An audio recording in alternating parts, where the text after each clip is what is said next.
దేవుని సన్నిధిలో కూర్చోవాలి. అందుకే సమూయేలు గ్రంథంలో ఈ 10వ వచనంలో వ్రాయబడిన మాటలు చూస్తే ఆమె దుఃఖముకురాలై దేవుని సన్నిధికి వచ్చినది. పిల్లల స్త్రీ దేవుని సన్నిధికి వచ్చినప్పుడు బహు దుఃఖము కలిగి ఉంటుంది. పైకి సంతోషంలో ఉన్నా దేవుని సన్నిధిలో మనం ఎందుకు రావాలి అంటే మన దుఃఖమును దేవునికి వెళ్ళ చెప్పడానికి. ఇవాళ సంతోషాన్ని వెళ్ళ చెప్పాలంటే చాలా ప్రయత్నాలు, చాలా విషయాలు మన ఎదుటి కనబడతాయి. కానీ మనలో దుఃఖ కార్యాలు కనబడుతూ ఉన్నాయి. అందుకే ఆ వచనంలో చూస్తే అనంటున్న మాట ఏంటంటే 10వ వచనంలో ఆ చదువు ఒక్కసారి 10వ వచనంలో రాయబడిన మాట, దుఃఖాక్రాంతురాలై వచ్చి యెహోవా సన్నిధిని, అది ప్రియులారా బహు దుఃఖాక్రాంతురాలై వచ్చి యెహోవా సన్నిధిని ప్రార్థన చేస్తా ఉంది. కారణం ఏమిటి అంటే ఆమెలో ఉన్న దుఃఖం అలాంటిది, ఆమెలో ఉన్న బాధ లాంటిది, ఆమెలో ఉన్న వేదన లాంటిది. ఎంత దుఃఖం లేకపోతే, ఎంత బాధ లేకపోతే ఇవాళ దేవుని సన్నిధికి వచ్చింది. ఇవాళ దేవుని సన్నిధిలోనికి వచ్చిన ప్రతి వారి దుఃఖమును, మనోవేదనను ఆయన చూడక మానడు. చెప్పగలదా? ఆయన దాన్ని ప్రతిఫలిస్తాడు. ఇదిగో నీ సేవకురాలైనా నన్ను ఏం చేసుకో, జ్ఞాపకం చేసుకుంటుంది.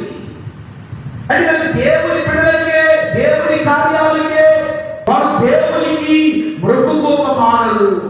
ఇక్కడ ఈమె మృక్కుబడి చేసుకుంది, మృక్కుబడి చేసుకుంది, దేవునితో ప్రమాణం చేసుకుంది, దేవునితో మరి దేవునితో ఒప్పందం చేసుకుంది, దేవునితో మాట్లాడుతుంది. ఇవాళ సంఘము లేక దేవుని బిడ్డలైన వారు దేవుని సన్నిధిలో దేవునితో ఏం చేయాలి? ఒప్పందం చేసుకోవాలి, సమర్పణ చేసుకోవాలి.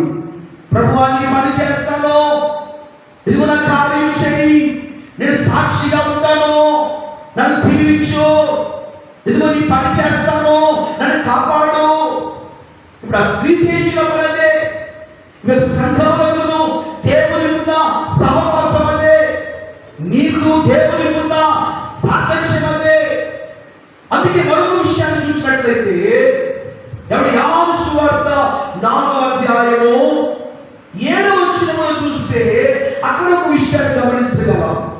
యోహాను సువార్త 4వ అధ్యాయము 7వ వచనంలో ఆ సమరయ స్త్రీ ఆ నీళ్ళ చేదుకొండకు అక్కడికి రాగా యేసు అక్కడ కూర్చున్నాడు. అంతే. ఎక్కడికి వచ్చింది? ఎవరో పేరు సమరయ స్త్రీ. పేరు లేదు ఆమెకి, ఊరు పేరు పెట్టారు ఆమెకు. ఎవరి ఒకసారి అంటారు ఊరు పేరు లేదు ఆమెకి అంటూ ఉంటారు. కానీ దేవుడు ఏదో పేరు ఇవ్వక మానడు, దేవుడు ఏదో రీతి సహాయం చేయక మానడు. కానీ ఈ సమరయ స్త్రీ ఆ బావు దగ్గరికి వచ్చినప్పుడు కరెక్ట్గా అక్కడ యేసు ప్రభు వారు కూర్చున్నారు. ఎవరు ఆ వచ్చినప్పటికి ఎందుకు కూర్చోవాలి? ఆయన అక్కడికి ఆమెను రప్పించడానికి దేవుడు చేసిన పని. ఎందుకంటే ఆమెలో ఉన్న విశ్వాసాన్ని, ఆమెలో ఉన్న నిరీక్షణను ఆయన చూస్తూ ఉన్నాడు. పిల్లలా అందుకే ఆయన చూచి అంటున్నాడు, ఎవడు ఆమెను చూచి అంటున్నాడు, ఆమెను చూడకున్నట్లే. కానీ ఈవిడేమంది? ప్రభు నా శ్రమను చూచిన ఎడలా, ఏం చూసిన ఎడలా? నా కష్టాన్ని చూచిన ఎడలా, నా బాధను చూచిన ఎడలా. కానీ ఇక్కడే ఎవరి సమరయ స్త్రీ ప్రభువును చూచి అంటున్నాడు, ఎవరు నాకు దాహం అవుతుంది, నాకు నీళ్ళిస్తావా అని అడుగుతున్నాడు. చెప్పగలదా? దేవుడు అడుగుతున్నాడు, ఇక్కడ ప్రభు అడుగుతున్నాడు.